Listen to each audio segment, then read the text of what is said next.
নমস্কার বন্ধুরা, অনেক রাত্রে এই মুহূর্তে ফেসবুক লাইভে আসতে হলো। তার বিশেষ কারণ আপনারা নিশ্চিতভাবে দেখেছেন, আজকে শাসক দলের পক্ষ থেকে এক অসভ্যতামি। আমাদের দেশে যে সাংবিধানিক গণতন্ত্র চলে, সেই সাংবিধানিক গণতন্ত্রে আদালত সবথেকে গুরুত্বপূর্ণ ভূমিকা পালন করে এবং খুব স্বাভাবিকভাবেই মানুষ প্রথমে আস্থা রাখেন সরকারের উপরে। সরকার সেই আস্থার জায়গা থেকে সরে গেলে মানুষ যে প্রতিষ্ঠানটির উপরে, যে গণতান্ত্রিক প্রতিষ্ঠানটির উপরে আস্থা রাখে, যে সাংবিধানিক গণতান্ত্রিক প্রতিষ্ঠানটির উপর আস্থা রাখে, সেটা হলো আদালত, এবং বিশেষ করে সাংবিধানিক আদালত অর্থাৎ হাইকোর্ট এবং সুপ্রিম কোর্টের। আমাদের রাজ্যে যে অভাবনীয় দুর্নীতি হয়েছে, বিশেষ করে শিক্ষক নিয়োগে, শিক্ষাকর্মী নিয়োগে, আপনারা প্রত্যেকেই জেনে গেছেন যে কি কি দুর্নীতি হয়েছে। সেই দুর্নীতির সাপেক্ষে আদালতে একটার পর একটা মামলা হয়েছে, সেই মামলার সাপেক্ষে একটার পর একটা নির্দেশ হয়েছে, এবং আপনারা জানেন যে সিবিআই তদন্তের নির্দেশ হয়েছে। সিবিআই তদন্তের নির্দেশের ফলে পার্থ চট্টোপাধ্যায় জেলে, পার্থ চট্টোপাধ্যায়ের সাগরেদরা অনেকেই জেলে, আর পার্থ চট্টোপাধ্যায়ের অনেক সাথী এখনো পর্যন্ত জেলের জন্য অপেক্ষারত। Mamata Bandyopadhyay one of them. এরা খুব ভালো করে বুঝতে পারছেন যে তদন্ত যদি সঠিক হয়, একটার পর একটা ধাপ পৌঁছতে পৌঁছতে ওটায় মাথার দিকে চলে যাবে। আপনারা দেখেছেন অভিষেক বন্দ্যোপাধ্যায়ের নাম থার্ড সাপ্লিমেন্টারি চার্জশিটে এসছে। অনেকের মাথা খারাপ হয়ে গেছে। অনেকের ভাবছেন যে এই সময় একটু এটা সেটা বলে চারজনকে সঙ্গে নিয়ে বিষয়টাকে গুলিয়ে দেওয়া যাবে। না, এই যে সরকার বলেছে এসএসসি মামলায় 5,000 4,300 সামথিং, এসএসসি বলেছে 5,300 সামথিং, এক এক সময় এক এক ডাটা দেন। এই যে ইল্লিগাল অ্যাপয়েন্টি রয়েছেন, সংখ্যা অনেক বেশি। যাই হোক, স্বীকার তো করেছেন। দুদিন পরে এই শাসক দলেরই 2-4 জন তাদেরকে পাশে সঙ্গে নিয়ে চলে যাবেন, যে বলবেন আন্দোলন করতে নেমেছে। এই যে শাসক দলের কিছু লোকজন, তারা আজকে মনে হয়েছে যে চলো বিচারপতিকে গালাগালি করি। এতদিন আইনজীবীদের গালাগালি করতেন, আজকে আইনজীবী, বিচারপতি সকলকে গালাগালি করতে শুরু করেছে। এই যে সুপার নিউমেরিক পোস্ট ক্রিয়েশন হয়েছে, সেই সুপার নিউমেরিক পোস্ট ক্রিয়েশনের সঙ্গে যারা যুক্ত তাদের প্রত্যেককে তদন্তের আওতাধীন করতে হবে। কলকাতা হাইকোর্টের ডিভিশন বেঞ্চ অর্ডার দিয়েছে। অর্থাৎ সুপার নিউমেরিক পোস্ট যারা ক্রিয়েট করেছেন, সেই ক্যাবিনেট, গোটা ক্যাবিনেট জেলে যাবে। আমি মনে করি গোটা ক্যাবিনেটের জেলে যাওয়া উচিত। তার সঙ্গে যদি সেই ডিসিশনে কেউ ইনফ্লুয়েন্স করে, আমি তো বলবো সিবিআই কে, এখন বর্তমানে মামলা সুপ্রিম কোর্টে বিচারাধীন, যে এই সুপার নিউমেরিক পোস্ট ক্রিয়েট করতে কেউ বলেছিল কিনা, বা সুপার নিউমেরিক পোস্ট ক্রিয়েশনের কেউ দালালি করেছিল কিনা। যদি কেউ দালালি করে থাকে, এবং এখন বোঝা যাচ্ছে বেশ কয়েকজন দালালি করেছিল, এখন দেখতে হবে সেই দালালি করে কত কামিয়েছে। যে সুপার নিউমেরিক পোস্ট ক্রিয়েশনে দালালি করে, দালালি যারা আছে, ও ক্যাবিনেট তো জেলে যাবে সরাসরি যুক্ত থাকার জন্য, কিন্তু এই ক্যাবিনেট ডিসিশন নেওয়ার পিছনে দালাল কিছু রয়েছে কিনা, তার একটা রিফ্লেকশন কিন্তু সুপ্রিম কোর্টে অনেকে ভুলে যাচ্ছেন। যে কাগজ কলম বড় ডেঞ্জারাস জিনিস, কোথাও কোথাও সত্যটা বেরিয়েই যায়। ভাববেন না এই মামলাতে যেহেতু প্রথম থেকে জড়িত, এমন জিনিস বেরিয়েছে, পরের দিন বুঝবেন যে সুপার নিউমেরিক পোস্ট ক্রিয়েশনে শুধু ক্যাবিনেট যুক্ত তা না, আরো কেউ যুক্ত, এবং সেটা লিখিতভাবে লেখা আছে। কোথায় লেখা আছে সময় মতো ঠিক বেরিয়ে যাবে। যেমন ওই 5 সদস্যের কমিটি বেরিয়ে গেছে, ঠিক বের করে দেবো যে যে সুপার নিউমেরিক পোস্ট ক্রিয়েশনের সঙ্গে শুধুমাত্র এই ক্যাবিনেট মন্ত্রীগুলো জড়িত তা না, আরো প্লেয়ার জড়িত। প্রয়োজন হলে ডিসিশন নিশ্চিতভাবে সুপ্রিম কোর্টে হবে, এবং কি ডিসিশন হবে আমি অপেক্ষা করছি, আপনারা যারা শুনছেন তারাও অপেক্ষা করছেন। ধৈর্য ধরুন, ঠিক ডিসিশন হবে। আর ডিসিশন হওয়ার পরে এই ডিসিশন হবে যে সুপার নিউমেরিক পোস্ট ক্রিয়েশনের সঙ্গে শুধুমাত্র এই ক্যাবিনেট মন্ত্রী জড়িত না, আরো প্লেয়ার যাচ্ছে। সেই প্লেয়াররা কারা? রাম, শ্যাম, যদু, মধু কে? তারও কিছু কিছু রিফ্লেকশন, ওই যে বললাম আমরা একটা করে এফিডেভিট পেতাম, আর ওই রিপোর্ট খেলা ঘুরিয়ে দিয়েছিল। ওই যে অনেকে বলে না খেলা হবে, এসএসসির রিপোর্ট ইনোকস অর্ডার, নিষ্পাপ এক নির্দেশ। এসএসসির রিপোর্ট একটার পর একটা রিপোর্ট এসছে, ভুল হয়ে গেছে, খেলা ঘুরে গেছে। আবার এই সুপার নিউমেরিক নিয়ে এটা ওটা সেটা লেখা 2-4 জায়গায় আছে, তো তাতে যা বোঝা যাচ্ছে যে সুপার নিউমেরিক পোস্ট ক্রিয়েশনের বেনিফিশিয়ারি অনেক রয়েছে, শুধুমাত্র এই ক্যাবিনেট মন্ত্রী তারা যুক্ত না। অনেকে দেখছি গুসা হচ্ছে সুপার নিউমেরিকে চাকরি না পেলে। কিসের জন্য? কি ফর্মুলা? সময় হোক বেরোবে কি ফর্মুলায় তারা বেনিফিশিয়ারি। অন্য কারা কারা বেনিফিশিয়ারি রয়েছে? শুধু ওই সিএবি হয়ে আছে। ভাববেন না যে শুধুমাত্র সুপার নিউমেরিক পোস্ট ক্রিয়েশনের সঙ্গে শুধু ক্যাবিনেট যাবে। যেটা বেশি তড়পাচ্ছে, দেখতে হবে যে ওটার সংযুক্ততা কি রয়েছে, আর কে রয়েছে। এর আগে যারা এইসব করেছেন, বর্তমানে তার একটা reflection third supplementary chargesheet, supreme কোর্টের বিভিন্ন লেখাপত্র যা জমা দিয়েছেন, বেশিটা বলছি না, সময় হোক, অনেক চ্যাপ্টার খুলবে। আগামী দিনে আরো অনেক চ্যাপ্টার খুলবে।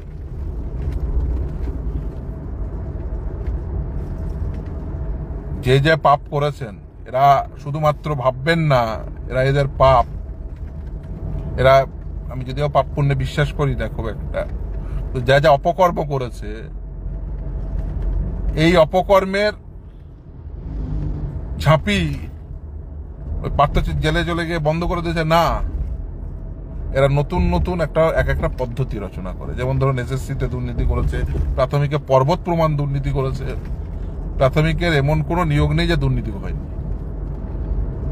সেট ডিপিএসসি 2009 হাওড়া, সাংঘাতিক দুর্নীতি।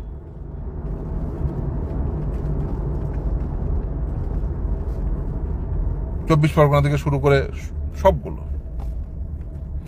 টেট 2014, তো একেবারে মানে কত শতাংশ মানুষ ন্যায্যতার সঙ্গে পেয়েছে সেটাই সন্দেহ। টেট 2014 থেকে 2016 সালের সিলেকশন, 2020 সালে খুব স্বল্প পরিমাণ লোকজন ন্যায্যতার সঙ্গে পেয়েছে। একদম পাইনি সে কথা বলছি না, নিশ্চিত পেয়েছে, কিন্তু খুব স্বল্প পরিমাণ। বেশিরভাগটাই এই 2 নম্বরই করে পেয়েছে। আর তার সঙ্গে এসএসসির দুর্নীতি এখন সকলেই জেনে গেছেন, পড়িয়ে বলছি না। প্রাথমিকের চ্যাপ্টার নতুন করে খুলবে আশা করি। এমনি মানিক ভট্টাচার্য জেলে গেছিল, অনেকের এগেনস্টে সোমেন নন্দীর মামলায় দেখছেন থার্ড সাপ্লিমেন্টারি চার্জশিট হয়ে গেছে। 9979 2022 এফআইআর হয়েছিল, তার পরিপ্রেক্ষিতে থার্ড সাপ্লিমেন্টারি চার্জশিটে অভিষেক ব্যানার্জির নাম। আবার দেখুন আরো আসবে, এবং সেখানে কিছু ইন্টারেস্টিং কথাবার্তা লেখা আছে, তারও প্রমাণ খুব স্বল্প সময়ের মধ্যেই আশা করি আদালতে উঠে আসবে। এবং সেক্ষেত্রে এই যে যারা একটু বেশি তর পাচ্ছেন, এখন মনে করছেন দুদিন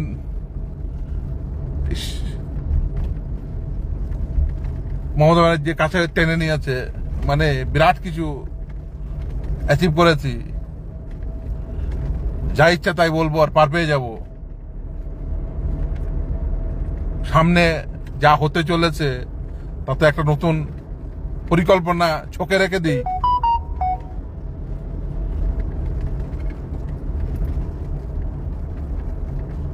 সেটা আর হবে না, কারণ এটা ভাবার কোনো কারণ নেই যে একজনেরও চাকরি যাবে না বলে মমতা ব্যানার্জির ক্যাবিনেট যে সুপার নিউমেরিক পোস্ট ক্রিয়েট করেছে, সেটাতে শুধুমাত্র ক্যাবিনেট আর কিছু মানুষ যুক্ত সেটা নয়, এর মস্তিষ্ক অন্য কোথাও রয়েছে কিনা সেটা এই বেশ কিছু ঘটনা প্রবাহ বলছে। এটার পিছনে এবং বেশ কিছু আদালতে জমা হওয়া রেকর্ড বলছে এর পিছনে অন্য গল্প রয়েছে, এবং সেই গল্পটা বেশ রহস্যময়, এবং আস্তে আস্তে সে রহস্য বাড়ছে, রহস্যের ঘনঘটাও বাড়ছে, বেশ রহস্যময়।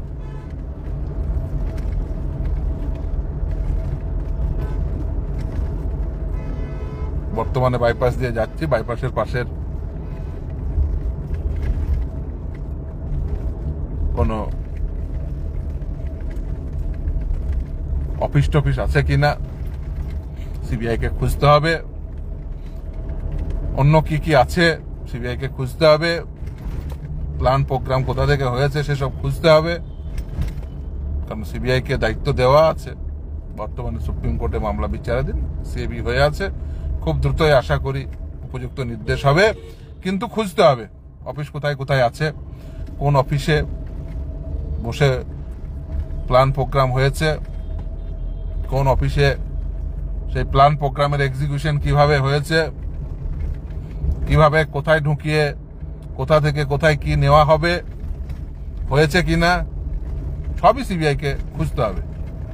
কারণ সিবিআই কে এই দায়িত্ব দিয়েছে কলকাতা হাইকোর্টের ডিভিশন বেঞ্চ। আশা করি হ্যাঁ, অনেকে বলছেন ওয়ার্ক ফিজিক্যাল এডুকেশনে অনেক ভুয়ো আছে। হ্যাঁ, একদম।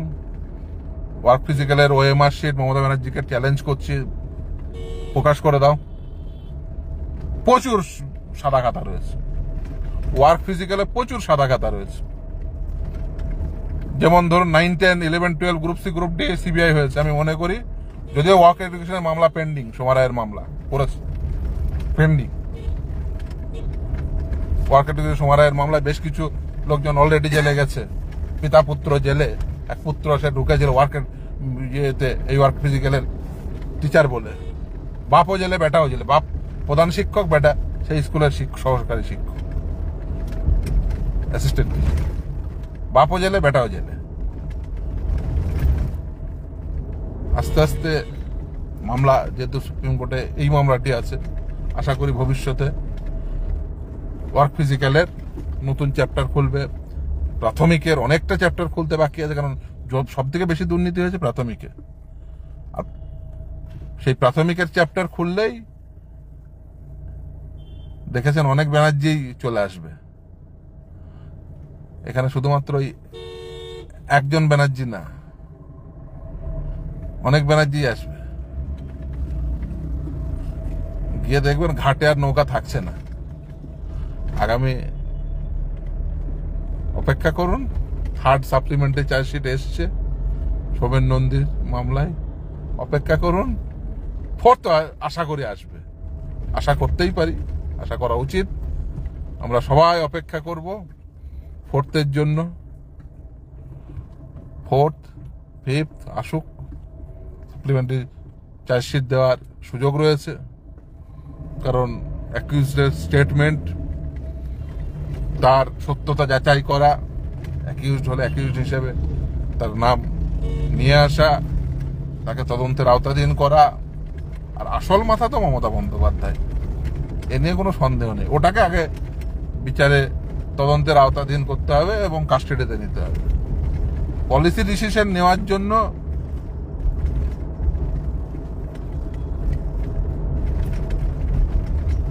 দিল্লির মুখ্যমন্ত্রী জেলে যায়, আর এখানে সরাসরি যুক্ত থাকা সত্ত্বেও এই রাজ্যের মুখ্যমন্ত্রী মমতা বন্দ্যোপাধ্যায়, তাকে একবার ডাকা হয় না। এর জবাব কিন্তু যারা আছেন তাদেরও দিতে হবে।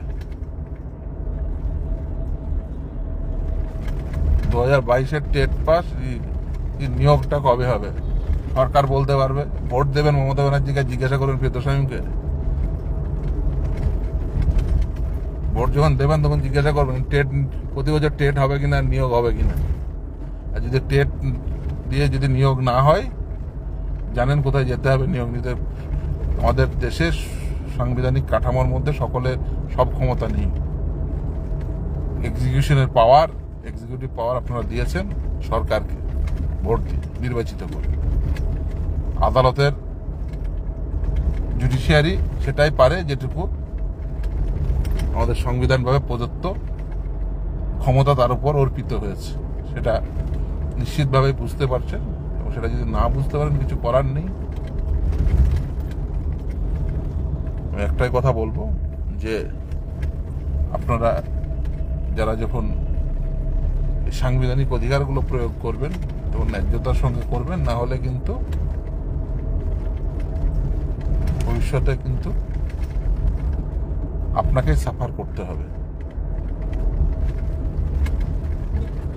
তাই আপনার বলবো ন্যায্যতার সঙ্গে সাংবিধানিক অধিকার প্রয়োগ করুন প্রত্যেকে। আর দ্বিতীয় হচ্ছে যারা ক্ষমতায় রয়েছেন প্রশাসনিকভাবে, এক্সিকিউটিভ পাওয়ারে রয়েছেন, তাদেরও কিন্তু ন্যায্যতার সঙ্গে এই তদন্তগুলো চালিয়ে যেতে হবে।